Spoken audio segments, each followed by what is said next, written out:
శ్రీ విష్ణు రూపాయ నమశివాయ.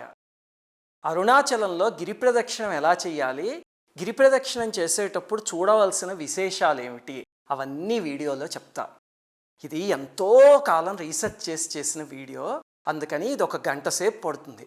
ఓపిగ్గా చూడండి. చూస్తే కనుక దీని తర్వాత మీరు గిరి ప్రదక్షిణం చేసినప్పుడు అపూర్వమైన అనుభూతి పొందుతారు. అలాగే ఇంకో 2 విషయాలు.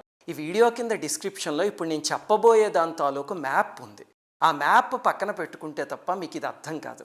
అందుకని ముందు ఆ మ్యాప్ డౌన్లోడ్ చేసుకోండి. అలాగనే మీకు ఆ మ్యాప్ చూసి వీడియో విన్నాక కూడా ఇంకా అక్కడికి వెళ్ళి ఆ ప్రదేశాలు దొరకలేదనుకోండి, అప్పుడు నేను ఇదివరకు కార్తీ అనే ఒక గైడ్ గురించి చెప్పాను. అతనికి అరుణాచలం అంగుళం తెలుసని. అతన్ని పట్టుకోండి. అతని నెంబర్ కూడా వీడియో కింద డిస్క్రిప్షన్లో ఇస్తున్నాను. ఇదిగో ఇక్కడ చూపిస్తుంది అతనే కార్తీ. అతనైతే మీకు అన్నీ చూపిస్తాడు. అతనికి తోచినంత ధనం ఇవ్వండి. సరే, ఇంక మనం ప్రారంభిద్దాం. అందరికీ నమస్కారం. మన భారతీయ సనాతన ధర్మం గురించి, ఈ దేశంలోని మహనీయుల గురించి, ఆలయాల రహస్యాల గురించి ఎంతో పరిశోధన చేసి ఈ ఛానల్ని మీకు అందిస్తున్నాం. సబ్స్క్రైబ్ చేసి పక్కనే ఉన్న బెల్ ఐకాన్ని క్లిక్ చేయండి. మొట్టమొదట గిరి ప్రదక్షిణం ఎక్కడి నుంచి ప్రారంభించాలి, అదే మన మ్యాప్లో నెంబర్ 1 అని ఉన్న ప్రదేశం. ఎక్కడి నుంచి ప్రారంభించాలంటే పెద్దాలయం ఉంది కదా, అందులో 2వ ప్రాకారంలో బ్రహ్మతీర్థం అని ఒక ప్రదేశం ఉంది. అక్కడి నుంచి ప్రారంభించాలి గిరి ప్రదక్షిణం ఇప్పుడు.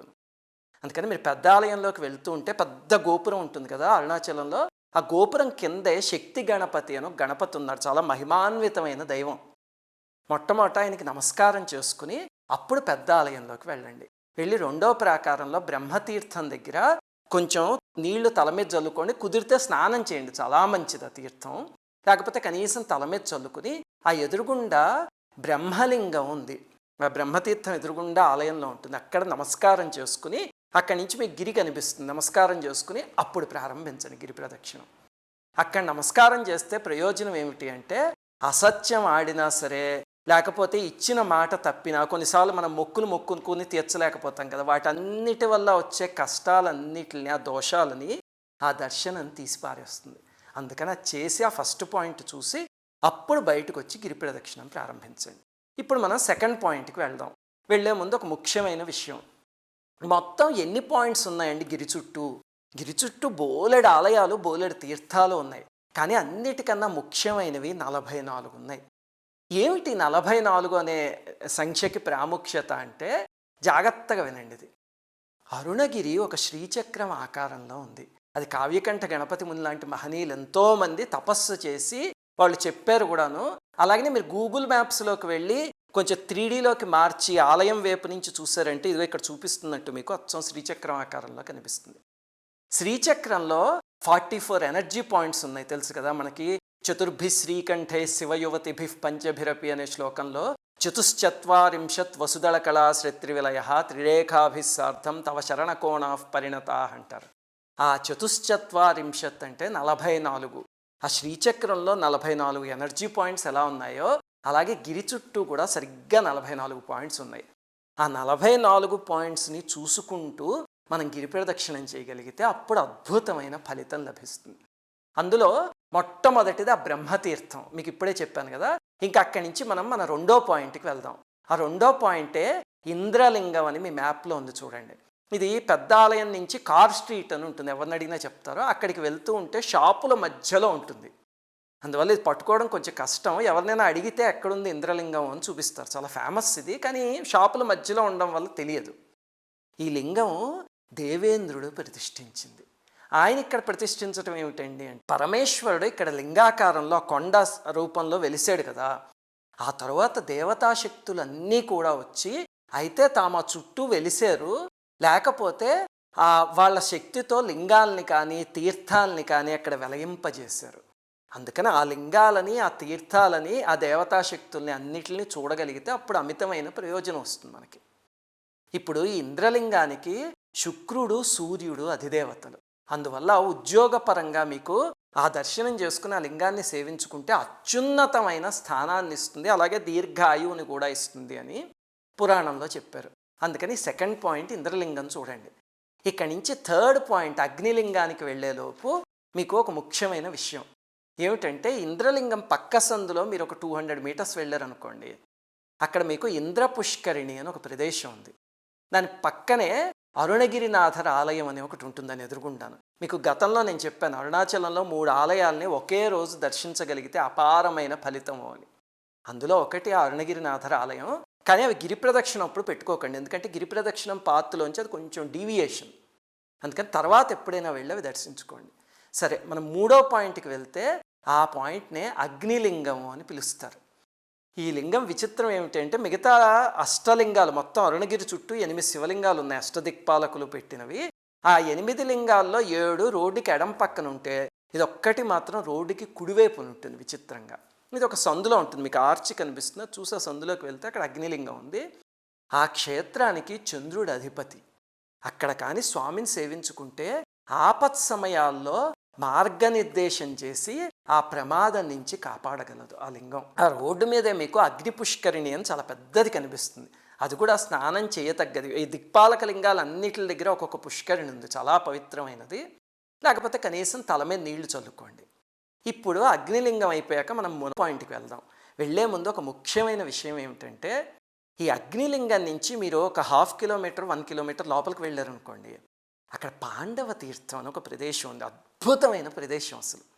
అక్కడ పాండవులు ప్రతిష్ఠించిన ఒక శివలింగం ఉంది, దానితో పాటు ఒక తీర్థం కోనేరు ఉందబ్బా, అందులో స్నానం చేస్తే అసలు ఎంత ఎనర్జీ వస్తుందో.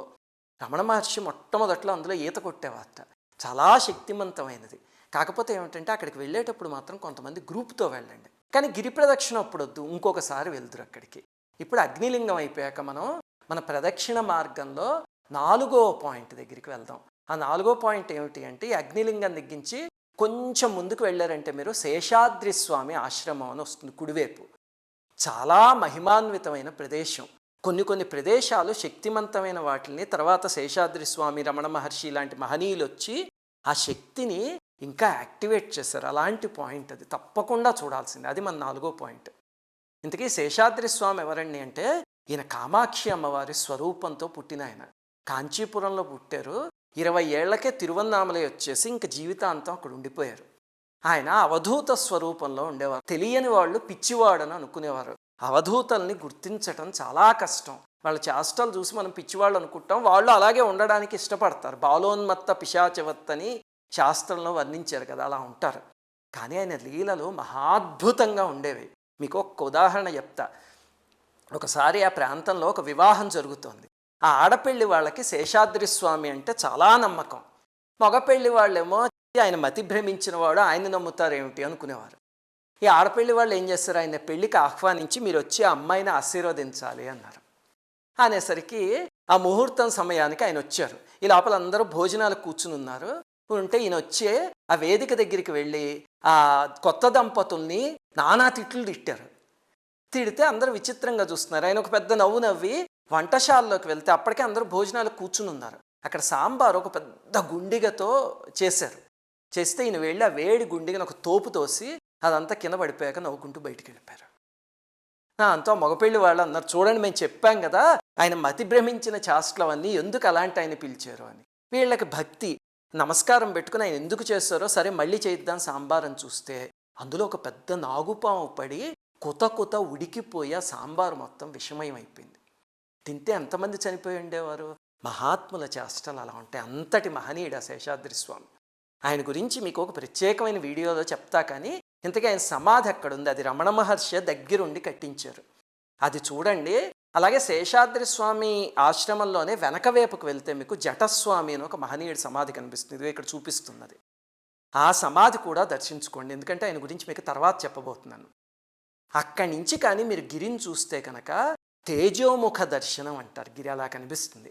భవిష్యత్తు గురించి బాధపడుతూ అశాంతితో ఉంటారు చూడండి కొంతమంది. అయ్యో నాకు ఈ వివాహం అవుతుందా అవదా, లేకపోతే ఉద్యోగం వస్తుందా రాదా, నా ఆరోగ్యం ఎలా ఉంటుంది, నా పిల్లలు ఏమవుతారు, అలాంటి అశాంతితో ఉన్నవాళ్ళు అక్కడ గిరిని చూసి నమస్కరించి కృష్ణుని ధ్యానిస్తే శాంతి ప్రసాదిస్తుంది అని పురాణంలో చెప్పారు. ఇది మన 4వ పాయింట్. ఇక్కడి నుంచి 5వ పాయింట్కి వెళ్తే కనుక కొంచెం ముందుకు వెళితే శేషాద్రి స్వామి ఆశ్రమం పక్కనే ఒక 20 అడుగులు వేస్తే మీకు కుడివైపు దక్షిణామూర్తి ఆలయం కనిపిస్తుంది. అది కొత్తగా ఉంటుంది, చిన్న ఆలయం, కానీ చాలా పురాతనమైనది, చాలా శక్తివంతమైనది. దాదాపు 1500 సంవత్సరాల పైబడే ఉంది ఆలయం. అక్కడ అసలు అలంకరణ చేస్తారు స్వామికి, కన్నుల పండుగగా ఉంటుంది చూడటానికి. అక్కడ నమస్కారం చేసుకోండి. ఎందుకంటే అరుణాచలం కొండ మీద దక్షిణామూర్తి అరుణగిరి యోగి అనే స్వరూపంలో ఉన్నారు అని మీకు గతంలో ఒక వీడియోలో చెప్పాను కదా, అరుణాచలం మిస్టరీ గురించి చెప్తూ. ఆ స్వామిని మనం ఎలాగో దర్శించుకోలేని తపస్సంపన్నులకి తప్ప ఆయన కనిపించరు. అందుకని ఇక్కడ నమస్కారం చేసుకోండి దక్షిణామూర్తి. అక్కడి నుంచి మనం 6వ ఎనర్జీ పాయింట్ దగ్గరికి వెళ్దాం. అదే రమణాశ్రమం. ఆ రమణాశ్రమం మీకు కుడివైపు వస్తుంది గిరివలం ప్రదక్షిణంలో. అక్కడ రమణ మహర్షి తల్లి సమాధి ఉంది. మొట్టమొదట మీకు అది కనిపిస్తుంది, మాతృభూతేశ్వరాలయం అంటారు. పక్కనే రమణ మహర్షి సమాధి ఉంది.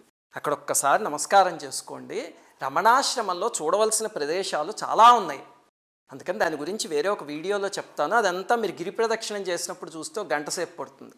అందుకని జస్ట్ నమస్కారం చేసుకుని బయటకు వచ్చేయండి.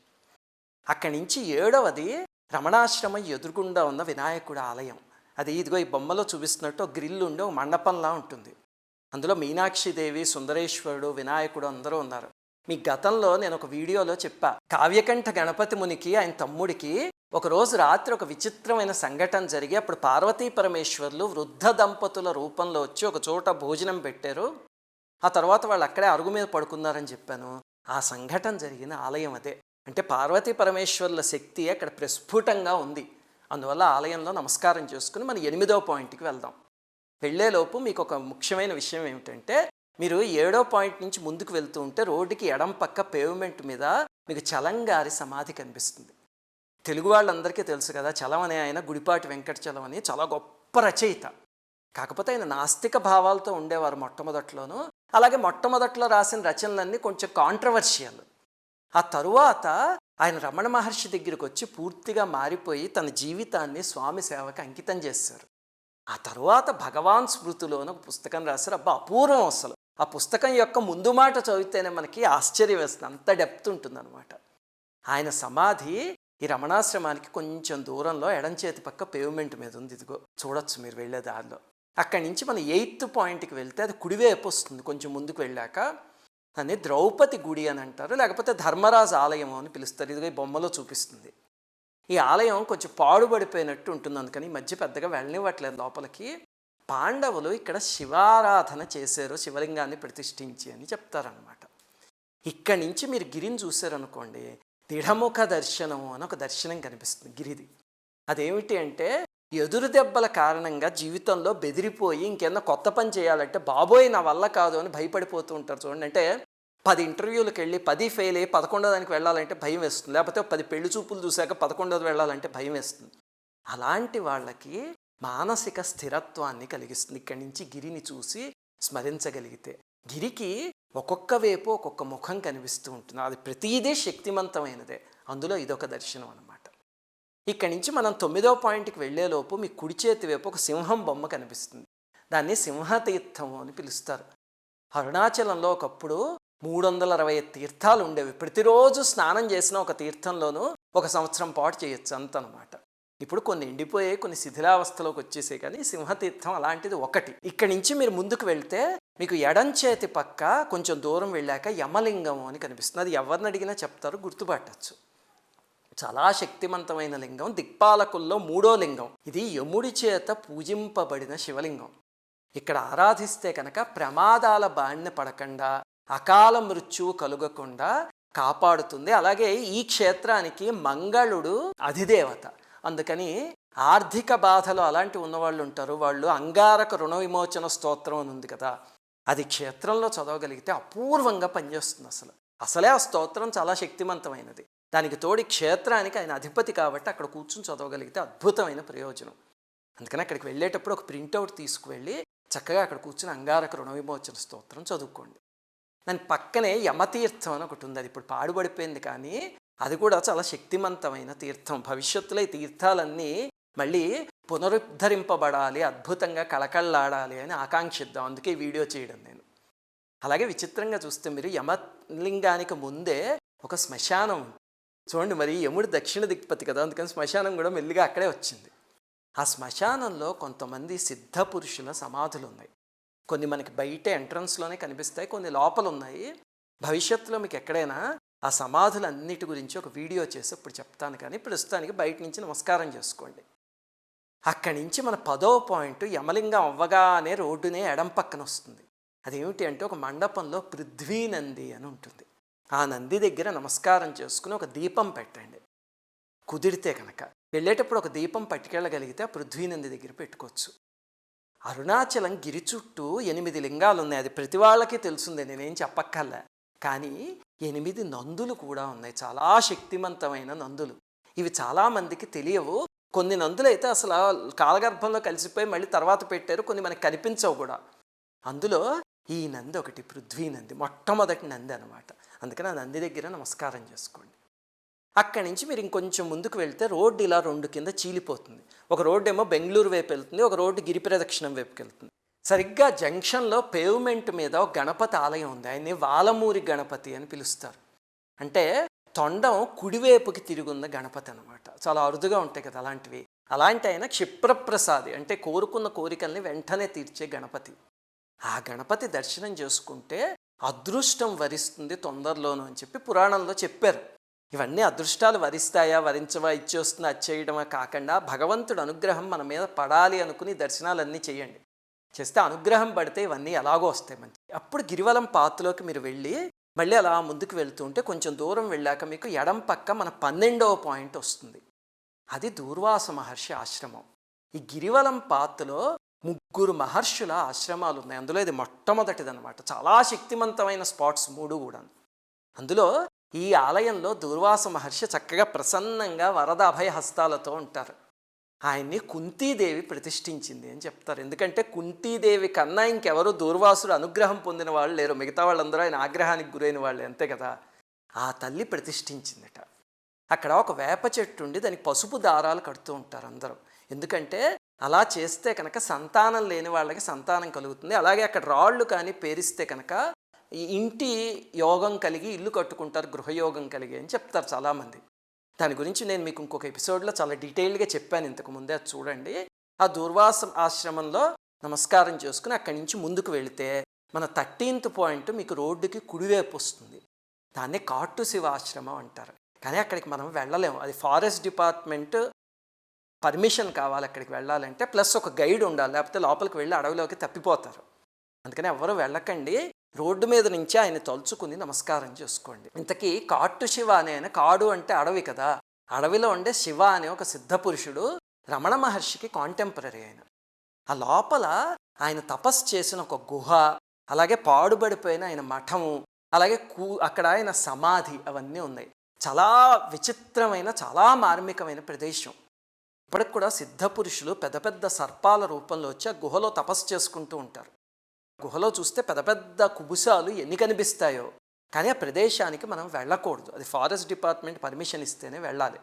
అందుకని అక్కడికి వెళ్ళకండి. ఈ రోడ్డు మీద నుంచే ఆయన తలుచుకుని నమస్కారం చేసుకుని మీరు గిరిని చూస్తే కనుక ఇక్కడి నుంచి సోమాస్కంద స్వరూపం కింద కనిపిస్తుంది. సోమాస్కంద స్వరూపం అంటే 3 శిఖరాల కింద కనిపిస్తుంది. ఒకటి పరమేశ్వరుడు, పార్వతీదేవి, కుమారస్వామి అనమాట. ఆ ముగ్గురిని శివ కుటుంబాన్ని కలిపి దర్శించుకుంటే అద్భుతమైన ఫలితం కదా. కానీ ఈ ప్రాంతం నుంచి ఇంకా మీరు ముందుకు వెళ్ళారు అంటే అక్కడ మీకు చెట్టు అడ్లొచ్చి గిరి కనిపించదు. చాలా ముందు నుంచే కూడా మీరు దాదాపు యమలింగం దాటాక కొంచెం ముందు నుంచి మీకు అలాగే ఉంటుంది. ఎందుకండి అంటే దాన్ని కామకాడు అని పిలుస్తారు. కాడు అంటే అడవి, అంటే కోరికల అడవి అనమాట. కోరికలు అంత దట్టంగా ఉంటే పరమేశ్వరుడు అనుగ్రహం ఎక్కడ కలుగుతుంది మనకి అని చెప్పడానికి కామకాడు అని పిలిచారు. అక్కడి నుంచి మీరు కొంచెం ముందుకు వెళ్తే ఇంక గిరి కనిపించడం మొదలు పెడుతుంది. అక్కడ రోడ్డు మీద మీకు 14వ పాయింట్ వస్తుంది. అది మీ 2వ నంది. ఇందాక ఒక నంది చూశారు కదా, ఈ నందిని అప్పు నంది అని పిలుస్తారు.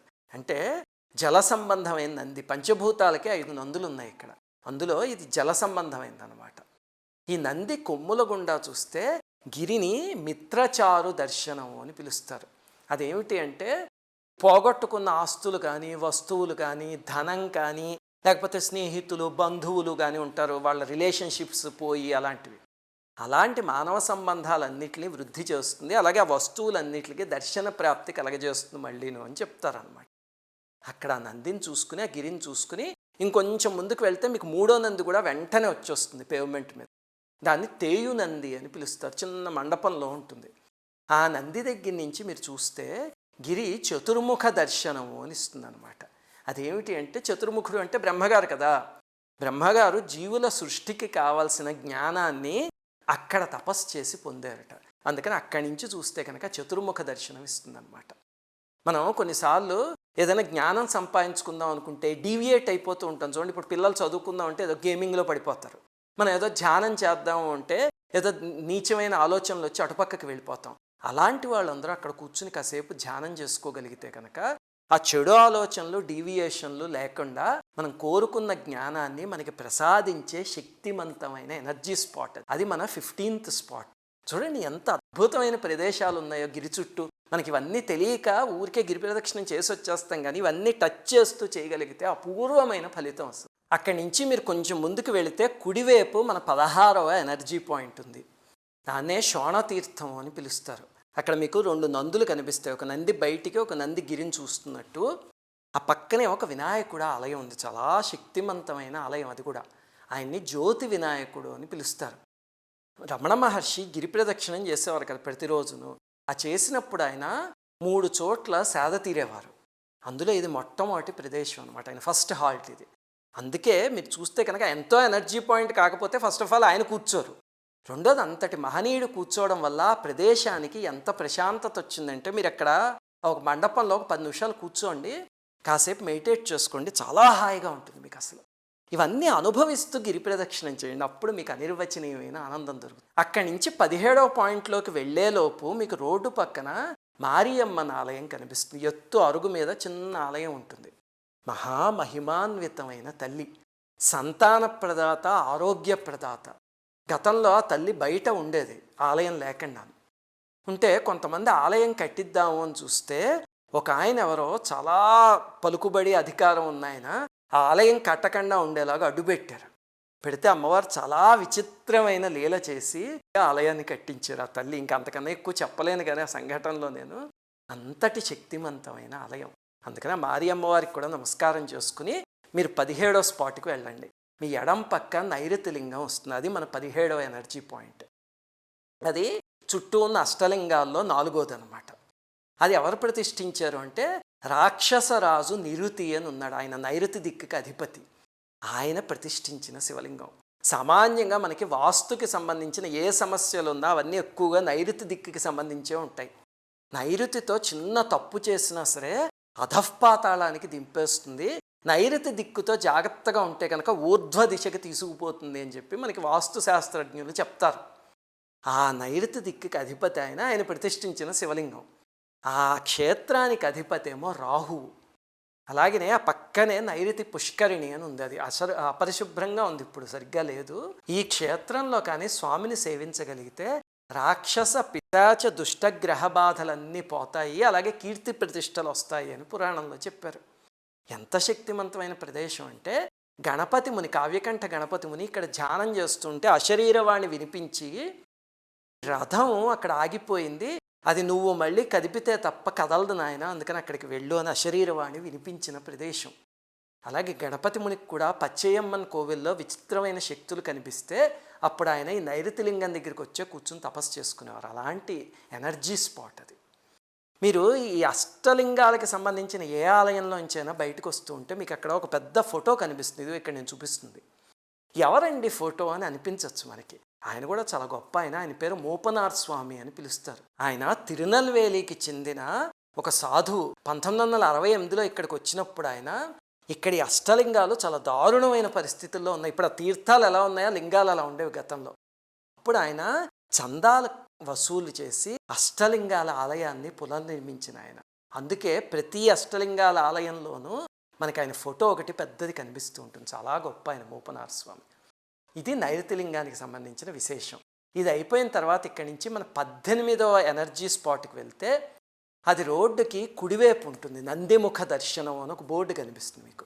అక్కడి నుంచి మీరు గిరివైపు చూసారనుకోండి, అక్కడ ఒక న్యాచురల్ రాక్ ఫార్మేషన్ ఉంది. అది అచ్చం నంది ముఖంలా ఉంటుందన్నమాట. ఇదిగో ఈ బొమ్మలో చూపిస్తుంది చూడండి, పెద్ద రాయి, నందీశ్వరుడి చెవి, ఇవన్నీ ముఖం ఎంత చక్కగా ఫామ్ అయ్యాయో, ఎవరో ఆర్టిస్ట్ గీసినట్టుగా ఉంటాయో చక్కగా. అక్కడ దర్శించుకుని నమస్కారం చేసుకోండి. అక్కడి నుంచి మన 19వ స్పాట్లోకి వెళ్ళేలోపు మీకు వల్లలార్ గారి ఆశ్రమం కనిపిస్తుంది. అసలు గిరి ప్రదక్షిణం దారిలో వల్లలార్ గారి ఆశ్రమాలు చాలా చోట్ల వస్తాయి. ఇంకొక చోట అయితే ఇంకా చాలా పెద్ద ఆశ్రమం వస్తుంది. అది మీకు భవిష్యత్తులో వీడియో చేసి చెప్తాను కానీ దాని గురించి. ఇప్పుడు ఈ వల్లలార్ గారు అంటే అసలు ఎవరు అనేది చెప్తా. ఈయన 1874 వరకు వడలూరు అనే ప్రదేశంలో ఉండేవారు. అది తమిళనాడులోనే ఉంది ఆ ప్రదేశం. ఆయన చేసిన మహిమలు అపారం అసలు. బ్రిటిష్ వాళ్ళకి కొన్నిసార్లు చూసి మతిపోయి అఫీషియల్ రికార్డ్స్లో ఆయన మహిమలన్నీ రికార్డ్ చేశారు వాళ్ళు. ఎంతటి విచిత్రమైన మనిషి అంటే ఆయన శరీరంతో ఉండేవారు కానీ ఆత్మస్వరూపంతో ఉండేవారు. మామూలుగా ఎవరైనా నిలబడి ఉంటే మనిషి వాళ్ళ నీడ కింద పడుతుంది కదా, వల్లలారు గారి నీడ నేల మీద పడేది కాదుట. అది కూడా బ్రిటిష్ వాళ్ళు రికార్డ్ చేశారు, అదేం విచిత్రం అని. అలాగే ఆఖరిలో ఆయన ఇంకా నా శరీరం చాలిస్తాను నేనని చెప్పి ఒక గదిలోకి వెళ్ళి తలుపేసేసుకున్నారు. వేసుకున్న తర్వాత వీళ్ళు బయట నిలబడి చూసి ఎంతకీ రావట్లేదు ఏమిటి అని తెరిచి చూస్తే లోపల ఆయన లేరు. అది అసలు అంతు చిక్కని మిస్టరీ అని చెప్పి బ్రిటిష్ వాళ్ళు రికార్డ్ చేశారు. ఆ తర్వాత ఆయన్ని జ్యోతి స్వరూపంలో ఆరాధిస్తారు. అందుకే మీరు వల్లలారు గారి ఆశ్రమానికి వెళ్తే గర్భాలయంలో ఎక్కడ చూసినా ఒక జ్యోతి ఉంటుందన్నమాట. అది ఆయన విషయం. ఆయన గురించి కూడా మీకు తర్వాత చెప్తాను. కానీ ఆ ఆశ్రమం దగ్గర ఒకసారి ఆ మహనీయుడిని తలుచుకుని నమస్కారం చేసుకోండి.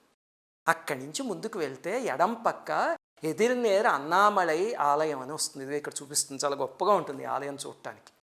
ఇది సరిగ్గా గిరికి వెనకాల, అంటే పెద్ద గోపురం ఎక్కడి నుంచి అయితే మనం మొదలు పెట్టామో అక్కడి నుంచి సరిగ్గా వెనక్కి ఉంటుంది అనమాట. అందుకే ఎదిరినేరు అంటారు దీన్ని. ఇక్కడ విచిత్రం ఏమిటంటే తమిళనాడు వాళ్ళ ఉగాది ఉంటుంది కదా, విషు అనేదో అంటారు ఆ పండుగని. ఆ రోజు తొలి భానుడి కిరణాలు వచ్చి సరిగ్గా శివలింగం మీద పడతాయి. ఇక్కడి నుంచి మీరు గిరిని చూస్తే కనుక మీకు శివశక్తి దర్శనం అని అవుతుంది. అద్భుతమైన దర్శనం. అంటే ఒక కొండ పరమేశ్వరుడు, ఒక కొండ పార్వతీదేవి, ఆ రెండే కనిపిస్తాయి అన్నమాట, ఇంకేవి కనిపించవు. దాన్ని శివశక్తి దర్శనం అంటారు. ఇద్దరికి నమస్కారం చేసుకుని ఇంకొంచెం ముందుకు వెళ్తే మన 20వ ఎనర్జీ స్పాట్ వస్తుంది. అదే రోడ్డు పక్కన పేవ్మెంట్ మీద ఆకాశనంది అని ఉంది. నేను చెప్పాను కదా ఆ పంచభూతాలకి 5 నందులు ఉన్నాయని, అందులో ఇది 4వ నంది అనమాట, ఆకాశనంది. అక్కడ నమస్కారం చేసుకుని ఇంకొంచెం ముందుకు వెళ్ళండి. వెళ్తే 21వ ఎనర్జీ స్పాట్ మనకి రోడ్డుకి ఎడం పక్కనే వస్తుంది. అది పళని ఆండవర్ ఆలయము అని పిలుస్తారు. కుమారస్వామి ఆలయం చాలా శక్తివంతమైనది. అక్కడ స్వామి స్వయంభూ. కుమారస్వామి తిరువన్నామలై వచ్చి అక్కడ తపస్సు చేసి వెలసిన ప్రదేశం అది. మరి స్వామి తపస్సు చేశాడంటే ఎంత శక్తో ఆలోచించండి. అక్కడ దండపాణి అనే స్వరూపంలో, మీరు పళనిలో సుబ్రహ్మణ్య స్వామిని చూసుంటారు కదా, అచ్చం అలాగే ఉంటాడు స్వామి. అందుకే పళని ఆండవార్ అని పిలుస్తారనమాట. ఆ ఆలయం బయటే మీకు చూస్తే ఎడం పక్క భృంగి విగ్రహం కనిపిస్తుంది, శిల్పం పైన స్తంభానికి. ఆయనకు 3 కాళ్ళు ఉండి భృంగి మీకు తెలుసు కదా, ఆ భృంగికి కూడా ఏదో ఒక శాపం తగిలింది, అది తెలుసు కదా, పార్వతీ పరమేశ్వర్ల కథ, ఆయన ఇద్దరిని వేరు చేసి చూడటం. అప్పుడు భృంగి ఇక్కడికి వచ్చి తపస్సు చేసి శాప విమోచనం చేసుకున్నట్ట. మరి ఆ కుమారస్వామి, భృంగి ఇలాంటి వాళ్ళు తపస్సులు చేశారంటే ఆ ప్రదేశం ఎంత శక్తివంతమైందో అర్థమవుతుంది కదా. అది మన 21వ స్పాట్. అక్కడి నుంచి మీరు కొంచెం ముందుకు వెళితే మీకు ఎడం పక్క ఈ రాజరాజేశ్వరి ఆలయం కనిపిస్తుంది, ఫోటోలో చూపించింది. చిన్న ఆలయం, కొంచెం శిథిలావస్థలో ఉంటుంది కానీ మహాశక్తివంతమైన ఆలయం. అక్కడ అమ్మవారు కూడా మహా సౌందర్యంతో వెలిగిపోతూ ఉంటారు తల్లి. అక్కడి నుంచి మీరు గిరిని చూస్తారనుకోండి, విచిత్రం, అరుణగిరీశ్వరుడు కనిపించదు, ఒకటే కొండ, పార్వతీదేవి కొండ ఒక్కటే కనిపిస్తుంది అంతే. వెనకాల శివుడు కొండ కనిపించదు, చాలా విచిత్రంగా. అడ్డుగా పార్వతీదేవి ఉంటారు. అంటే పార్వతీదేవి శక్తి పరిపూర్ణంగా ప్రకటితమయ్యే ప్రదేశంలోనే విచిత్రంగా రాజరాజేశ్వరి ఆలయం వెలయడం అంటే అది ఎంత గొప్ప కోయిన్సిడెన్స్ చూడండి. ఇక్కడ మూల విరాట్ పాదాల దగ్గర దత్తాత్రేయ స్వామి ప్రతిష్ఠించిన కూర్మమేరు యంత్రం ఉంది. సాక్షాత్ దత్తాత్రేయ స్వామి ఆయన చేతులతో ప్రతిష్ఠించింది. యంత్రానికి నమస్కరించుకున్న, ఆరాధన చేయించుకున్న అన్ని మనోభీష్టాలని నెరవేర్చి ఆటంకాలన్నిటిని తొలగిస్తుంది అని పురాణంలో చెప్పారు. అక్కడ మీరు బయట చూస్తే దశమహావిద్యలు కనిపిస్తాయి. దాన్ని బట్టి మీకు అర్థమైపోతుంది తాంత్రికంగా కూడా చాలా శక్తివంతమైన ప్రదేశం అది. అందులో విచిత్రంగా చూడండి, చిన్నమస్తాదేవిని ఈసారి వెళ్ళినప్పుడు, మామూలుగా చిన్నమస్తాదేవి భయంకరంగా ఉంటారు కదా, కానీ అమ్మవారి శిరస్సు ఉంటుంది, ఖండింపబడిన శిరస్సు, అది చూస్తే చక్కగా ప్రసన్నంగా నవ్వుతూ ఉంటారు అమ్మవారు. ఎంత చక్కగా ఉంటారు ఆ చిన్న మూర్తిలో కూడా. కానీ ఈ ఆలయం మాత్రం శిథిలావస్థకు వచ్చింది. సామాన్యంగా గిరివలం అంటే అందరికీ తెలుసున్న అష్టలింగాలు ఒకటే, ఆ 8 చూసేసి వెళ్ళిపోతారు అంతే. అందుకే అష్టలింగాల ఆలయాలన్నీ చక్కగా ఉన్నాయి.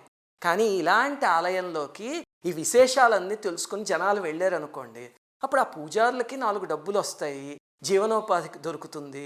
అలాగే ఆ చుట్టుపక్కల 4 షాపులు వచ్చాయి అనుకోండి, జనాలు వస్తే షాపులు వాళ్ళకి బ్రతుకు తెరువు దొరుకుతుంది. ఆ రకంగా ఈ ప్రదేశాలు, ఈ ఆలయాలన్నీ తిరువన్నామలైలోవి మళ్ళీ ప్రాచుర్యంలోకి రావాలి అని చెప్పి నేను గిరివలం చుట్టూ ఉన్న ప్రతి ఎనర్జీ పాయింట్ గురించి చెప్తున్నా. ఇప్పటికి మనం 22 చెప్పుకున్నాం, మొత్తం 44 ఉన్నాయని చెప్పాను కదా. ఇది పెద్ద వీడియో అయిపోతుంది కాబట్టి ఇక్కడ ఆపేద్దాము. మిగతావి రెండవ భాగంలో చెప్తా, మిగతా 22 పాయింట్స్ గురించి. శ్రీమాత్రే నమః.